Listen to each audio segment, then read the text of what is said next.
അസ്സലാമു അലൈക്കും വറഹ്മത്തുള്ളാഹി വബറകാതുഹു. ഈ രാത്രി ആയിക്കഴിഞ്ഞാൽ നമ്മൾ വേഗം കിടന്നുറങ്ങണമെന്നാണ്. ഇശാ നിസ്കാരം കഴിഞ്ഞാൽ പിന്നെ നമ്മൾ വെറുതെ ഇരുന്ന് സംസാരിക്കാൻ പാടില്ല. ആ സമയത്ത് ബിസിനസ് ചെയ്യേണ്ട സമയമല്ല.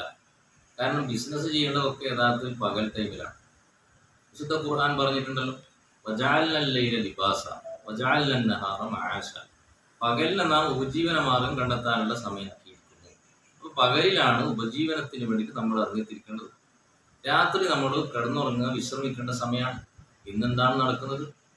സ്ട്രീറ്റുകളൊക്കെ സജീവമാകുന്നു, പുതിയ പുതിയ ബിസിനസ് വരുന്നു. ഇത് എല്ലാ രാത്രിയിലും ബാധകമാണ്. പ്രത്യേകിച്ച് റമദാന്റെ രാത്രിയിലാണെങ്കിൽ ഇബാദത്ത് കൊണ്ട് ധന്യമാക്കുന്നുണ്ടെങ്കിൽ തിരക്കേടില്ല.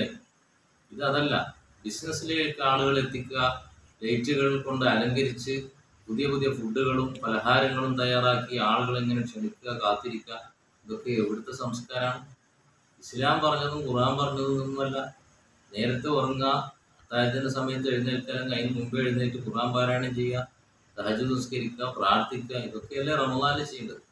എല്ലാ രാത്രിയിലും എപ്പോഴും നേരത്തെ ഉറങ്ങാനാണ് ഇസ്ലാം പറയുന്നത്, നേരത്തെ എഴുന്നേൽക്കുക. ആ ഒരു രീതി നമ്മൾ പിന്തുടരണം. അള്ളാഹു തൗഫീഖ് ചെയ്യുമാറാവട്ടെ. അസ്സലാമു അലൈക്കും.